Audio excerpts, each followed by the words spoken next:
Welcome to மனோ 360. இன்றைக்கி உங்களுக்கு கார கொழுக்கட்டை எப்படி செய்கிறதுன்னு உங்களுக்கு நாங்கள் செஞ்சு காமிக்கிறோம். இங்கே பார்த்தீங்கன்னா இட்லி ரவைன்னு கிடைக்குங்க.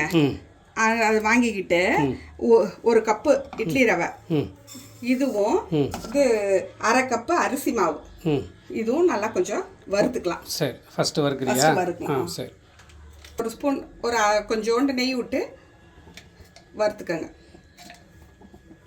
ஃபஸ்ட்டு இந்த இட்லி ரவையை அதை தான் வறுத்துட்ருக்கேன். ஆமாங்க. சரி, இது பண்ணும்போது அரிசி மாவும் சேர்த்து போட்டு அப்படியே சும்மா வறுத்துக்கலாம். சரி, அரிசி மாவும் அதோட போட்டு சும்மா அப்படியே கொஞ்சம் சும்மா லைட்டாக சூட் பண்ணிக்கணும். ரவையும் அரிசி மாவும் லைட்டாக வறுத்து வச்சுக்கிட்டோம்னாங்க, ஒரு ஸ்பூன் எண்ணெய் விட்டு. இப்போ என்ன பண்ணணும், இது அடுப்பு வானலி வச்சு எண்ணெய் ஊற்றி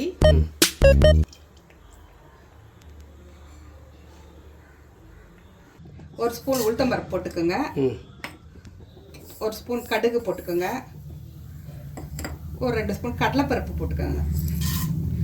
எல்லாம் தாளிக்கிறது.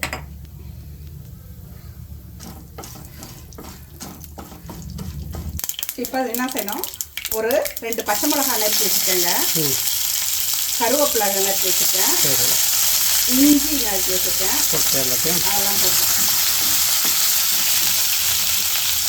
இது பெருங்காயத்தூள் நல்லா போட்டுக்கோங்க.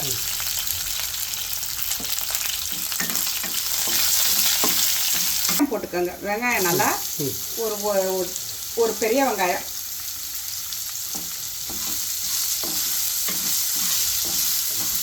இந்த வெங்காயத்துக்கு கொஞ்சம் உப்பு போட்டுக்கிட்டேன். இதுங்க ஒரு பெரிய டேபிள் ஸ்பூனால 2 ஸ்பூனை பைத்தம்பருப்பை ஒரு 1/4 மணி நேரம் 1/2 மணி நேரத்துக்கு முன்னாடி ஊற வச்சிருந்தேன். ஊற வச்சுட்டு இப்போ தண்ணியை இது பண்ணிட்டு வடிகட்டிட்டு இதில் போட்டுக்கணும். சரி, போட்டு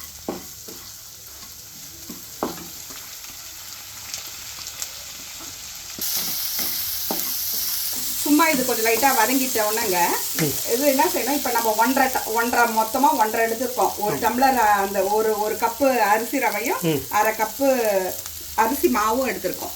இப்போ டோட்டலாக 1.5, அப்போ அதுக்கு 3 தண்ணி அப்படியே டபுள் ஆக்கிக்கிட்டு ஒரு அரை கப்பு எக்ஸ்ட்ரா. அதுக்கு என்னன்னா 3 கப்பில் 1 கப்பு தண்ணி, 2 கப்பு தண்ணி,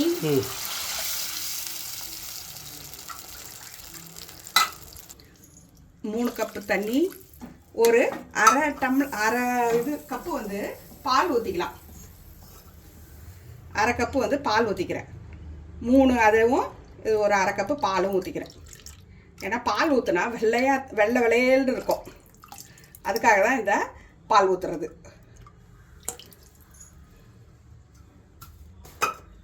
கொஞ்சம் தேங்காய் போட்டுக்கோங்க.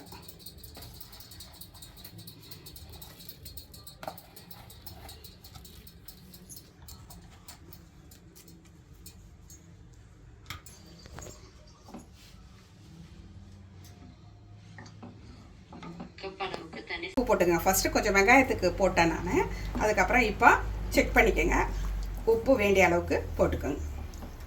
இப்போ பாருங்கள், நல்லா தண்ணி கோச்சிச்சு இல்லைங்க.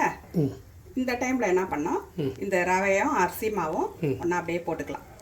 அப்படியே கட்டி இல்லாமல் கலக்கிட்டே இருங்க. அப்பயே நம்ம உப்புமா கிண்டுற மாதிரி தான், கொஞ்சம் கொஞ்சமாக போடுங்க.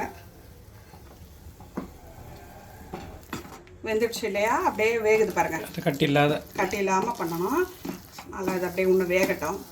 ஒரு 5 நிமிஷம் வந்து மூடி போட்டு வேக விடணுங்க. இதுலேயே அப்படியே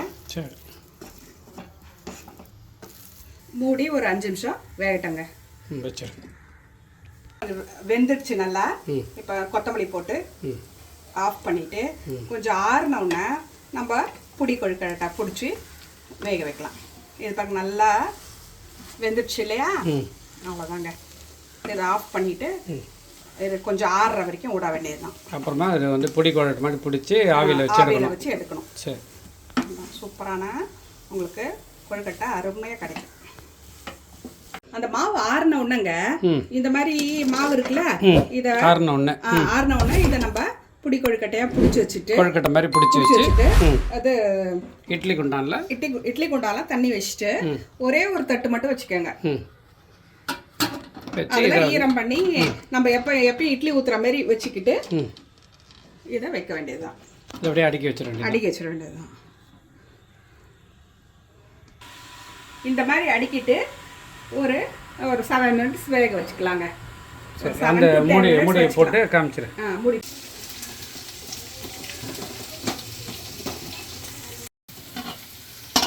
இப்போ பாருங்க நல்லா வெந்துச்சு பாருங்க. ஆமாம், நல்லா கண்ணாடி பதத்தில் இருக்குல்ல. வெந்துருங்க.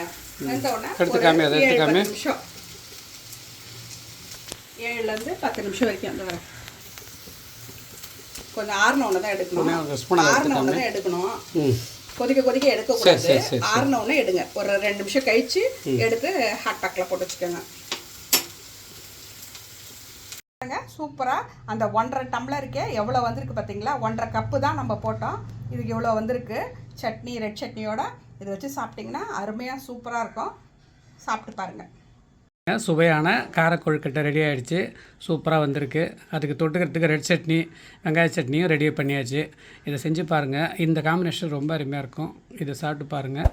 இந்த வீடியோ பிடிச்சிருந்துன்னா லைக் பண்ணுங்கள், ஷேர் பண்ணுங்கள், சப்ஸ்கிரைப் பண்ணுங்கள். இந்த ஒரு வீடியோவில் சந்திக்கலாம். அது வரைக்கும் பாய்.